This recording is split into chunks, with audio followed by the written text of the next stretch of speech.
बिस्मिल्लाहिर्रहमानिर्रहीम। इब्तदा है रब्बे करीम के बाबरकत नाम से जो दिलों के भेद खूब जानता है। दुरूद व सलाम नबी आखिरुज़्ज़मा हज़रत मोहम्मद सल्लल्लाहु अलैहि व आलिहि वसल्लम और आप सल्लल्लाहु अलैहि व आलिहि वसल्लम की आल औलाद पर। अस्सलाम वालेकुम नाज़रीन, मेरा नाम फ़र्रुख शराज है। ट्रांसपेरेंट प्रॉपर्टीज़ के प्लेटफॉर्म से एक दफ़ा दोबारा आपकी खिदमत में हाज़िर हैं। आज की हमारी ये जो मुख्तसर वीडियो है ये है ब्लू वर्ल्ड सिटी के बारे में। इसमें हम डिटेल में बात करेंगे कि किस बंदे ने, किस कस्टमर ने, किस क्लाइंट ने क्या खोया और क्या पाया, और उसके पीछे क्या रीजंस थी, कहाँ पे गलतियां हुई। इसमें हम दो एंगल्स के ऊपर बात करेंगे। हम सोसाइटी मैनेजमेंट की तरफ से भी बात करेंगे कि सोसाइटी मैनेजमेंट की तरफ से क्या क्या चीज़ें जो हैं वहाँ पे गलतियां हुई, और हम कस्टमर और क्लाइंट के बारे में भी बात करेंगे कि कहाँ कहाँ पे उनसे गलतियां हो रही हैं, जिसकी वजह से एक फ़ायदा जो हो सकता था वो नुकसान में तब्दील हो गया। वीडियो बहुत इंटरेस्टिंग है। मेरी हमेशा कोशिश ये होती है कि मैं आपको तमाम तर वो हकाइक जो है वो बताऊं जिनसे आपका फ़ायदा हो सकता है, और तमाम उन चीज़ों की निशानदही करूं जो कि आपके लिए नुकसानदेह हो सकती हैं। इर्रेस्पेक्टिव ऑफ दिस कि मेरी बात आपको अच्छी लगती है या आपको बुरी लगती है, मेरा एक हमेशा से पॉइंट ऑफ व्यू ये है कि मैं एक न्यूट्रल ओपिनियन देता हूं, खा वो किसी को अच्छी लगे खा किसी को बुरी लगे, लेकिन मेरा ये काम है कि मैं हर चीज को सही सही ठीक ठीक आप तक पहुंचा दूं, और मैं ये कोशिश करता रहूंगा।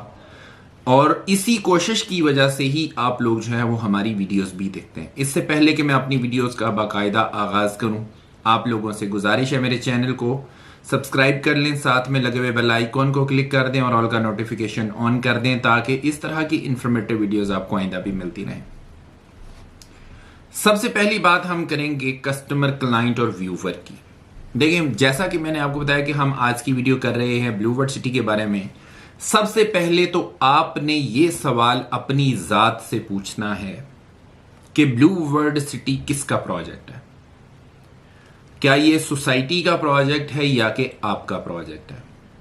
मेरे से अगर आप पूछेंगे तो ये सोसाइटी का प्रोजेक्ट तब तक था जब तक आपने कोई चीज़ परचेज नहीं की थी, कोई चीज़ खरीदी नहीं थी।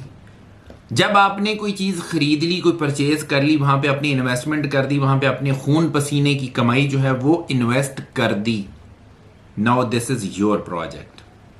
ये आपका प्रोजेक्ट है, ये आपकी इन्वेस्टमेंट है, ये आपका आने वाला फ्यूचर है। इस चीज को बहुत गौर से सुनिएगा जो मैं बात आपको बताने जा रहा हूं। अब इस चीज के ऊपर आते हैं कि कस्टमर और क्लाइंट से कहां पे गलती हुई है। देखिए, अगर मेरी चीज है, मैं उसका ओनर हूं, मैं उसको ओन करता हूं, जिसमें मेरा पैसा लगा हुआ है, ये एक कारोबार ही है ना। दूसरे लफ्जों में ये कहना कि एक कारोबार है। कुछ लोगों ने इन्वेस्टमेंट के तौर पे लिया हुआ है ये वहां पे प्लॉट, और कुछ लोगों ने इसलिए लिया हुआ है कि यार चलो हमारे कल को बच्चे जो है ना जब जवान होंगे तो वो वहां पे या तो घर बना लेंगे या फिर उसको बेच के अपनी जरूरत पूरी कर लेंगे। बाय एनी मीन्स वो भी इन्वेस्टमेंट है। और कुछ लोगों ने इस वजह से लिया हुआ है कि चलो हम अपनी जिंदगी वहां पे बसर करेंगे, अपनी जिंदगी गुजारेंगे, तो वो आपने अपनी जरूरत के लिए वो चीज भी खरीदी हुई है। तो किसी भी तरह से अगर मैं बात करूं तो चीज तो आपकी है, किसी और की तो नहीं है। ओनर तो आप हैं इसके ना। अब सवाल ये पैदा होता है कि आप अगर एक बिजनेस करते हैं, मैं इसकी एक मिसाल देता हूं। आपके पास कोई प्रोडक्ट है, कोई कमोडिटी है, कोई गंदम है, कोई चावल है, कोई कपड़ा है, या कोई भी प्रोडक्ट है, कोई जूता है, व्हाटएवर, जो भी आप बिजनेस कर रहे हैं वो आपकी चीज है। अगर आप अपनी ही चीज के अंदर से कीड़े निकालने लग जाएंगे, अपनी ही चीज को बुरा भला कहना शुरू हो जाएंगे, और अपनी ही चीज को सोशल मीडिया के ऊपर आके इस तरह से बुरे तरीके से एक्सपोज करेंगे, तो फिर आप ये एक्सपेक्ट करें कि इतना बुरा भला कहने के बाद आपकी कोई चीज अच्छे दामों में निकल जाएगी, तो मेरा नहीं ख्याल कि इसकी कोई सेंस बनती है।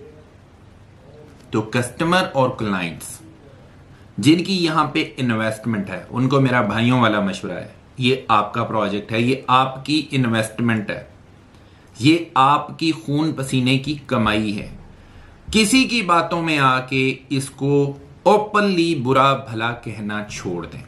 मैं आपको बिल्कुल सही बता रहा हूं। जब तक आप इसमें कन्विंस्ड नहीं है ना कि जिस जगह पे आपने इन्वेस्टमेंट की है वो अच्छी है, तो कोई भी बंदा अगला जो कि परचेजर है वो कैसे कन्विंस हो जाएगा कि जी ये अच्छी चीज है। और जब आप बेचने जाएंगे तो आपको इसकी अच्छी प्राइस कैसे मिल जाएगी? नहीं मिलेगी, किसी भी सूरत में नहीं मिलेगी। हर चीज़ का एक हल होता है। देखिए, आपको कोई कंसर्न है, आपका कोई मसला है, आपकी कोई प्रॉब्लम है, उसके लिए रेलेवेंट फोरम्स हैं। ब्लूवर्ड सिटी के दफ्तर बने हुए हैं, वहां पे आप जा सकते हैं। ब्लूवर्ड सिटी के नंबर्स हैं आपकी फाइल के पीछे लिखे हुए हैं, वहां पे आप कॉल कर सकते हैं। ब्लूवर्ड सिटी ने अपने व्हाट्सएप नंबर दिए हुए हैं और मल्टीपल चैनल्स हैं आपके पास। डीलर हजरात मौजूद हैं, मल्टीपल फोरम्स के ऊपर आप उनसे बात कर सकते हैं, आप उनसे कम्युनिकेशन कर सकते हैं, अपना मसला उनसे बयान कर सकते हैं। मसले का हल हो सकता है, मसले का हल हो सकता है। लेकिन एक चीज मैं आपको बता दूं कि जब एक चीज जुबान ज़द-ए-आम हो जाए ना कि यार ये चीज खराब है, ये चीज काबिल एतबार नहीं है, फिर उसके बाद आप जितना मर्जी जोर लगा रहे हैं वो चीज उस लेवल के ऊपर नहीं आ सकती। तो खुदारा अपनी इन्वेस्टमेंट की हिफाजत करें। ये जो शर अंगेजी फैलाते हैं इनसे बचें। उन लोगों ने ये काम करना ही करना है। और मैं आपको हकीकत बताऊं कि ऐसे काम वो लोग करते हैं जो चाहते हैं कि ब्लूवर्ड सिटी और इससे जुड़े हुए लोग कभी भी तरक्की ना करें, कभी भी आगे ना आए। वो इस तरह की खबरें फैलाते रहते हैं। इसके अलावा कुछ ऐसे हासदीन होते हैं जो ये चाहते हैं कि यार यहाँ पे उस बंदे की इन्वेस्टमेंट जो है वो क्यों है, मेरी क्यों नहीं। आपका वो दिल ख़राब करेंगे बुरी बुरी बातें करके और बाद में परचेज कर लेंगे आपसे सस्ते दामों में और ख़ुद उसके मालिक बन जाएंगे। और इन्वेस्टर हजरात भी यही पॉलिसी इख्तियार करते हैं कि प्रोपेगेंडा होता है मार्केट में, मार्केट को डाउन किया जाता है बुरी बुरी खबरों से। मार्केट जब नीचे आ जाती है उस वक्त वो फाइलें उठा लेते हैं और आप ही लोगों से उठा रहे होते हैं। तो यहां पे कस्टमर ये गलती कर रहा है। और जब कस्टमर इस तरह की बातें सुनता है, तहकीक नहीं करता, खुद जाके साइट का विजिट नहीं करता, वहां पर डेवलपमेंट कितनी हो रही है नहीं देखता, और वो ये नहीं देखता कि आने वाले वक्त में उसको इसका कितना फायदा हो सकता है, तो वो अपनी फाइल इन लोगों के कहने के ऊपर औने पौने में बेच देता है और अच्छा खासा नुकसान करके जाता है। किसका नुकसान हुआ? आपका नुकसान हुआ। सोसाइटी का नुकसान इसमें कम है। देखिए, आप नहीं खरीदेंगे, सोसाइटी में और कस्टमर आ जाएंगे, वो खरीद लेंगे। आप अपनी फाइल रिफंड करवा लेंगे, किसी और कस्टमर को मिल जाएगी। आप अपनी फाइल सिलेंडर करेंगे, कोई और बंदा आ जाएगा इस फाइल को खरीदने के लिए। आप अपनी फाइल बेचेंगे, कोई इन्वेस्टर आपकी फाइल उठा लेगा। फाइल किसी ना किसी तरीके बिक जाएगी, सोसाइटी की वो वाली इन्वेंट्री सर्कुलेट करती रहेगी, बट आप अपना नुकसान करके निकलेंगे। तो ये चीज आपने जहन नशीन कर लेनी है कि आपने इस तरह की एक्टिविटीज से दूर रहना है। इस तरह की किसी भी एक्टिविटी में आपने इसका हिस्सा नहीं बनना। कोई मसला है, कोई प्रॉब्लम है, आप बिल्कुल रेलेवेंट फोरम्स का इस्तेमाल करें ताकि आपका मसला हल किया जाए। अब आते हैं इस चीज के ऊपर, 2-3 सवाल हैं छोटे छोटे, मैं उसकी बात करता हूं और उसके बाद अपनी बात को खत्म करता हूं। बहुत सारे लोग जो हैं इस चीज के ऊपर आपको उकसा रहे हैं कि जी ब्लूवर्ड सिटी ने सस्ती जमीनें दी थी, लोगों को फंसा लिया और उसके बाद अब डेवलपमेंट जो है ना वो 100 गुना लगा दी हैं, कोई कहता है 110 गुना लगा दी हैं, जितने भी लगा दी। अब मेरा सवाल है जी तमाम हजरात से, आप जरा इसको ठंडे दिमाग से जरूर सोचिएगा। ये मत सोचें कि कौन कह रहा है, ये सोचें कि क्या कह रहा है, उसको खुद कैलकुलेट करें, खुद परखें। बेशक मेरी बात पे यकीन ना करें, ठंडे दिमाग से सोचें मैं सही कह रहा हूं या गलत कह रहा हूं। देखिए, जमीनें आपको सस्ती मिली थी, बिल्कुल मिली थी। आपको ब्लूवर्ड सिटी ने भी सस्ती जमीनें दी और उसके ऊपर भी आपको डिस्काउंट्स दिए। जो चीज सस्ती मिली थी वो आपको सस्ती ही दी गई। फिर उसके बाद आ गई बारी डेवलपमेंट चार्जेस की। अब डेवलपमेंट चार्जेस जो है आपको पता है कि थ्रू आउट बगैर किसी डिफ्रेंसिएशन के 2,30,000 रुपया पर मरला के हिसाब से लग गए थे। इसमें किसी किस्म की डिफ्रेंसिएशन नहीं थी कि आपका प्लॉट साइज क्या है, इसमें किसी किस्म की डिफ्रेंसिएशन नहीं थी कि किस साल में आपकी बुकिंग हुई है। आप लोगों ने जो फीडबैक दिया था, हम तमाम डीलर हजरात ने मैनेजमेंट के साथ ये चीजें डिस्कस की और उनसे ये चीजें मनवाई। उसके ऊपर फायदा क्या हुआ? फायदा ये हुआ कि देखिए, आज जिन लोगों ने पहले बुकिंग्स करवाई है 2017-18 में, उनको थोड़े रेट लगे हैं डेवलपमेंट चार्जेस के। उसके बाद जो जैसे जैसे आते गए हैं 2020 में, 21 में, 22 में, 23 में, जिस जिस साल के हिसाब से उनकी बुकिंग हुई है उसी हिसाब से उनको डेवलपमेंट चार्जेस लगे हैं, क्योंकि उस हिसाब से इन्फ्लेशन बढ़ी, उस हिसाब से महंगाई हुई, उस हिसाब से उनके डेवलपमेंट चार्जेस लगे। दूसरी चीज जो थी, पहले कटिंग साइज का कोई इसमें कॉन्सेप्ट नहीं था उसमें यह था कि अगर किसी का 5 मरला है तो उसको भी 2,30,000 रुपया पर मरला, और अगर किसी का 2 कनाल है तो उसको भी 2,30,000 रुपया पर मरला था। इसको भी आसानी की गई कि जिसकी कटिंग साइज ज्यादा है, क्योंकि उसके लिए डेवलपमेंट चार्जेस बहुत ज्यादा हो जाएंगे, उसको भी रिड्यूस किया गया। जैसे जैसे कटिंग साइज बढ़ता जाएगा, प्लॉट का साइज बढ़ता जाएगा, आपके डेवलपमेंट चार्जेस जो है वो कम होते जाएंगे। ये 2 चीजें हो गई।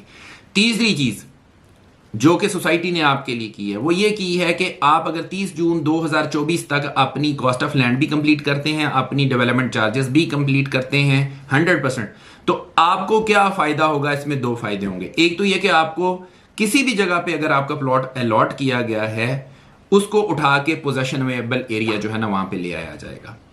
मैं बैलेटेड फाइल्स की बात कर रहा हूं, नॉन बैलेटेड फाइल की बात नहीं कर रहा। जिनको प्लॉट के नंबर लगे हुए मैं उनकी बात कर रहा हूं। उनके लिए क्या है कि वो पोजेशन वाले एरिया में आ जाएंगे, कब्जे वाले एरिया में आ जाएंगे, वहां पे वो अपना घर बना सकेंगे, अर्ली पोजेशन मिल जाएगी उनको। इसके अलावा 25% डिस्काउंट भी दिया गया है। एक तो डेवलपमेंट चार्जेस ईयर के हिसाब से लगाए ताकि कम से कम इंपैक्ट आए कस्टमर के ऊपर। उसके बाद आपको जो है पोजेशनेबल एरिया में मूव कर दिया गया, और उसके ऊपर 25% डिस्काउंट दे दिया गया ताकि आपके लिए आसानी हो। जो कस्टमर जो क्लाइंट इसको पूरा कर सकते हैं वो करें और इससे फायदा उठा लें। जो नहीं पूरा कर सकते, जिनके पास पैसे नहीं है इतने, वो क्या करेंगे? उनको 2 साल का टाइम दे दिया कि जी आप 2 साल में पूरे कर दें, हम आपको इसी जगह पे रखेंगे जिस जगह पे आपका प्लॉट नंबर लगा हुआ है, हम आपकी जगह चेंज नहीं करेंगे। जो 2 साल में भी नहीं दे सकता, 4 साल में देगा, तो फिर सोसाइटी ने वहां पे बोला कि ठीक है, अगर आपने 4 साल में देने हैं तो फिर हम उस वक्त जो भी अवेलेबल एरिया हमारे पास होगा हम आपको वहां पे मूव कर देंगे। ठीक है, तो हर लिहाज से सोसाइटी आपका ख्याल रख रही है। अब आते हैं इस चीज के ऊपर कि मैनेजमेंट से क्या गलतियां हुई हैं।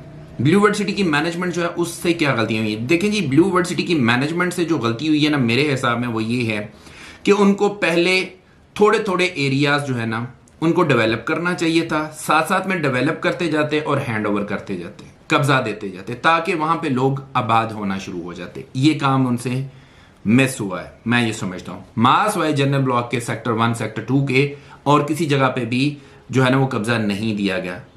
देर आए दुरुस्त आए वाली बात है कि अभी वो कब्जे की तरफ चल रहे हैं। इस वक्त 5,000 प्लॉट जो है उसकी बात की और उन्होंने कहा जी हम उसको तैयार करके कब्जा दे देंगे ताकि कस्टमर्स वहां पे घर बनाना शुरू हो जाएं, जो कि एक अच्छी चीज है।